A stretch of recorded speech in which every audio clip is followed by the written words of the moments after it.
Hello everyone. तो कैसे हो आप सभी लोग। तो चलिए हम लोग एक ऐसा कंपनी के बारे में डिस्कस करते हैं जिसका कि अगर आप फंडामेंटल देखिएगा तो वो भी आपको बहुत पसंद आएगा और टेक्निकल देखिएगा तो वो भी आपको बहुत ही अच्छा लग रहा होगा। तो चलिए हम लोग इसके टेक्निकल को थोड़ा सा डिस्कशन कर लेते हैं।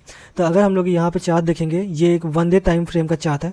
तो आपको ये बिल्कुल नज़र आ रहा होगा कि मार्केट एक डाउन ट्रेंड में गया, फिर उसने एक रिकवरी दिखाई, फिर एक डाउन साइड की ओर आ गया। अभी यहाँ पर मार्केट ने एक अच्छा सा बॉटम बनाया हुआ है। इसके नीचे अगर स्टॉक जाता भी है तो ये फिर से अपसाइड की ओर मोमेंटम कर देता है। तो मतलब कि ये एक बहुत ही बढ़िया सपोर्ट बन गया है इस जगह पे। और यहाँ पे 200 EMA भी आया हुआ है जो कि एक बहुत ही अच्छा सपोर्ट के लिए काम करता है। जैसा कि आप देख रहे हैं यहाँ पे बॉटम बना करके इसने एक अच्छी सी अपसाइड की रैली दी है और ये ग्रीन कैंडल बहुत ही अच्छे वॉल्यूम के साथ बना हुआ है। तो ये पूरा चांस है कि ये अब अपसाइड की ओर जाने वाला है और ये अच्छा खासा टारगेट आपको दिखा देगा। लेकिन आप लोग को ये सावधान रहना होगा कि अगर इसने ये बॉटम को ब्रेक कर दिया तो ये और भी कुछ ज़्यादा नीचे जा सकता है। तो आप ये सावधानी रखें और अपना रिस्क रिवॉर्ड को मेंटेन करके चलें। अगर मार्केट इस लाइन के नीचे चला गया तो ये अच्छा खासा नीचे चला जाएगा और आप सोचते रह जाओगे कि मार्केट और ऊपर जाएगा और ऊपर जाएगा, लेकिन मार्केट कभी ऊपर नहीं जाएगा और वो नीचे जाते जाएगा और आपका अच्छा खासा लॉस दिखाने लगेगा मार्केट में।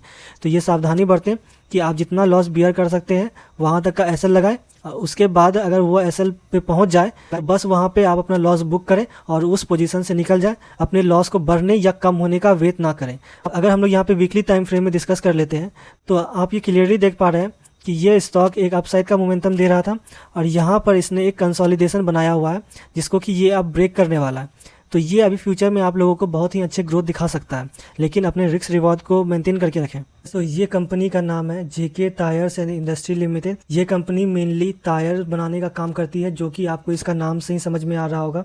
ये कंपनी इंडिया की टॉप मोस्ट टायर बनाने वाली कंपनी है। तो इससे पहले मैं इस स्टॉक के बारे में और डिस्कशन करूं, अगर आप इस चैनल पर पहली बार आए हो तो आप इस चैनल को सब्सक्राइब कर सकते हो और अगर आपको ये वीडियो अच्छा लगे तो आप इस वीडियो को लाइक कर सकते हो। ध्यान रखिएगा कि मैं कोई बाइंग या और सेलिंग का रिकमेंडेशन नहीं दे रहा हूं। मैं ये वीडियो सिर्फ एजुकेशनल पर्पस के लिए बना रहा हूं। स्टॉक बाइंग या सेलिंग करने के लिए आप अपने एडवाइज़र से कॉन्टैक्ट कर सकते हैं, लेकिन मेरा क्या व्यू है इस स्टॉक के बारे में मैं आप लोगों के साथ में वो सब डिस्कस कर रहा हूँ। चलिए हम लोग डिस्कशन को शुरू करते हैं। अगर आप इस कंपनी का मार्केट कैप देखिएगा तो वो 11,000 करोड़ है। मतलब कि ये कंपनी अभी भी बहुत अच्छी ग्रोथ दिखा सकती है और आपको मल्टी बैगर रिटर्न बना करके दे सकती है। इस कंपनी का पीई भी बहुत कम है, लेकिन इसका ROCE और ROE भी बहुत कम है, जिसके कारण ये आपका पीई भी यहाँ पे कम दिखा रहा है।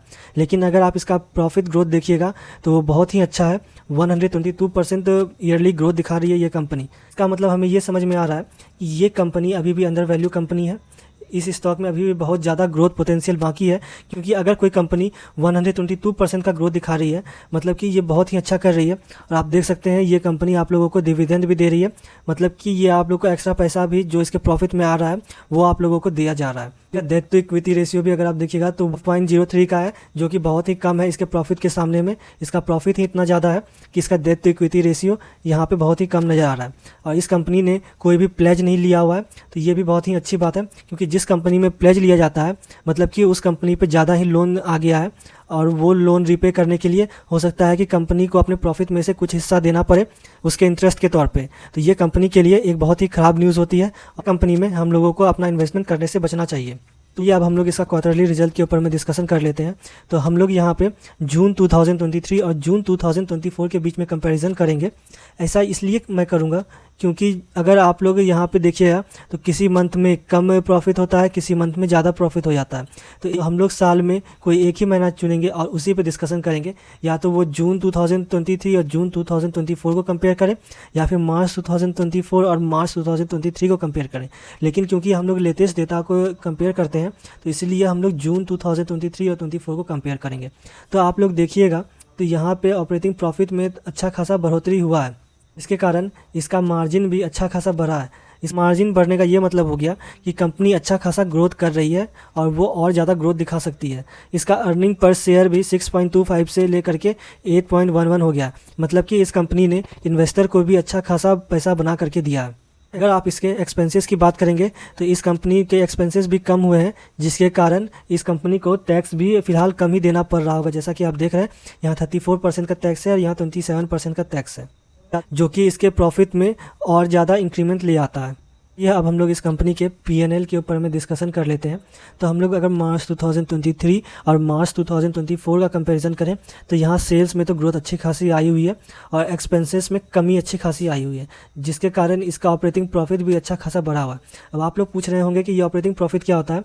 ये ऑपरेटिंग प्रॉफिट इसके अदर इनकम को छोड़ करके बस जो इस कंपनी ने प्रॉफिट किए हैं ये वो होता है। हम लोग यहाँ पे प्रॉफिट बिफोर टैक्स के ऊपर में बात करेंगे तो आप यहाँ देख सकते हैं कि क्लियरली यहाँ पे डबल से भी ज़्यादा का प्रॉफिट हुआ है इस साल इस कंपनी को। अगर आप इसका टैक्स देखिएगा तो टैक्स यहाँ पे बहुत कम हो गया है। ऐसा इसलिए हुआ है क्योंकि इस कंपनी के एक्सपेंसेस कम हो गए हैं, जिसके कारण इस कंपनी ने खर्चे कम किए होंगे तो यहाँ पे टैक्स भी इसने कम ही दिया है। तो इससे क्या होगा कि इससे इसका अर्निंग पर शेयर बढ़ जाएगा, जिससे यहाँ पे जिसने भी इन्वेस्टमेंट की होगी इस कंपनी में उनका प्रॉफिट ज़्यादा हो गया होगा। और हम लोगों को ये पूरा विश्वास है कि फ्यूचर में इसका अर्निंग पर शेयर 30 से भी ज़्यादा बढ़ सकता है। हम लोग इस कंपनी के सेल्स ग्रोथ के ऊपर में डिस्कस कर लेते हैं। आप यहाँ पे देख सकते हैं कि पिछले 10 साल में इस कंपनी के 7% सेल्स ग्रोथ थे CAGR में, जो कि अब बढ़ करके 18% हो गया पिछले 3 साल में। तो ये अंदाज़ा लगा सकते हैं कि कंपनी कंटिन्यू ग्रो कर रही है, जिससे उसका सेल्स ग्रोथ जो कि पहले 7% का था, इसका मतलब क्या हो रहा है कि अगर ये CAGR सेल्स ग्रोथ हो रहा है मतलब ये कंपनी पहले कम बेचती होगी अब ज़्यादा सेल्स करती होगी, जिसके कारण जो अभी का सेल्स है और जो प्रीवियस सेल्स है उसका एवरेज यहाँ पर निकल के आ रहा है। तो मतलब ये कंपनी अच्छा खासा ग्रोथ कर रही है।